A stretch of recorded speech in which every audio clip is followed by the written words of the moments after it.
പ്രമുഖ വ്യക്തികളെ, പ്രിയപ്പെട്ട കുട്ടികളെ,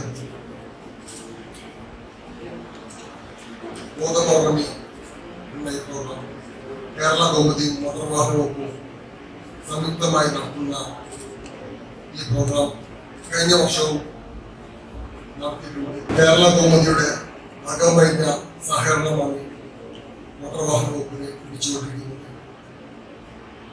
അതിന് ആദ്യമായി കേരള കൗമുദിയുടെ മാനേജ്മെന്റിനോടും സ്റ്റാഫ് അംഗങ്ങളോടും ഞാൻ എൻ്റെ സന്തോഷം അറിയിക്കട്ടെ. കേരള കൗമുദി അംഗങ്ങളായ പ്രവീൺകുമാർ, പ്രമോദ് എന്നിവർ വളരെ അധികം പ്രയത്നിച്ചിട്ടുണ്ട്. അവരെ ഞാൻ പ്രത്യേകിച്ച് അഭിനന്ദിക്കുന്നു.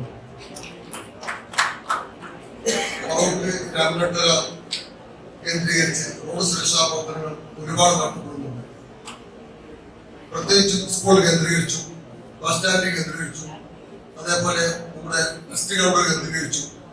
പ്രത്യേകിച്ചും ഡ്രൈവർമാർ, സ്കൂൾ ബസ്സിലെ ഡ്രൈവർമാർ, ഓട്ടോ, അതേപോലെ ട്രാൻസ്പോർട്ട് ഡ്രൈവേഴ്സിനും എല്ലാം റോഡ് സുരക്ഷാ ബോധവൽക്കരണം നല്ല രീതിയിൽ ഫറൂഖ് സഭാധ്യക്ഷന്റെ കീഴിൽ നടത്തിപ്പോരുന്നു.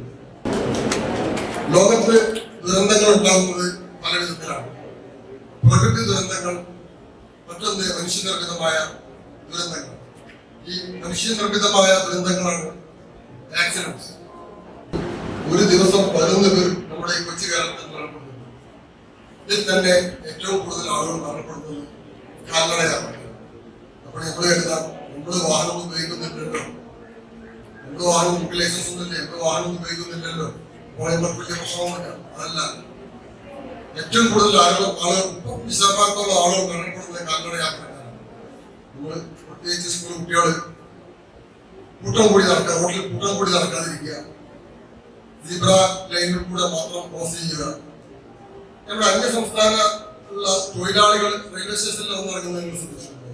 അവര് റെയിൽവേ സ്റ്റേഷനിൽ വന്ന് ഇറങ്ങിയ റോഡിലൂടെ നടക്കുമ്പോൾ വരിയായിട്ടാണ് നടക്കുന്നത്. അതേപോലെ നമ്മൾ വരിക്ക് നിന്ന് നല്ല സീബ്ര ക്രോസിലൂടെ ലൈനിലൂടെ ക്രോസ് ചെയ്യാൻ മാത്രം ചെയ്യുക. ദുരന്തങ്ങൾ ഒഴിവാക്കാൻ ഇത് സഹായിക്കും. റോഡിൽ എങ്ങനെ നടക്കണം എന്നുള്ളത് നമ്മൾ ബോധവാന്മാരാണ്. മൃഗങ്ങൾ കൂട്ടം കൂടി നടക്കുന്നതുമായി നടക്കരുത്. മൃഗങ്ങളും മനുഷ്യരും തമ്മിലുള്ള പ്രധാന വ്യത്യാസം തന്നെ എന്താണ്? മനുഷ്യന് ബോധമുണ്ട് എന്നുമാണ്, മൃഗങ്ങൾക്ക് ബോധമില്ല എന്നുള്ളത്. ഏതായാലും ഇവിടെ ഞാൻ വലിയൊരു റോഡ് സുരക്ഷാ ക്ലാസ്സൊന്നും എടുക്കാൻ ഉദ്ദേശിക്കുന്നില്ല. അത് നമ്മുടെ മോട്ടോർ വെഹിക്കിൾ ഇൻസ്പെക്ടർ ഈ ഉമ്മ റെഡിയായി നിൽക്കുകയാണ്. അദ്ദേഹം 5000-ഓളം ക്ലാസ്സുകൾ കണ്ടക്ട് ചെയ്ത ആളാണ്. മുഖ്യമന്ത്രിയുടെ സ്പെഷ്യൽ അവാർഡൊക്കെ ലഭിച്ച വ്യക്തിയാണ് അദ്ദേഹം. നിങ്ങൾക്ക് വളരെ നല്ലൊരു ക്ലാസ് എടുത്തു തരുന്നതാണ്. ഞാൻ അവസാനിപ്പിക്കുകയാണ്.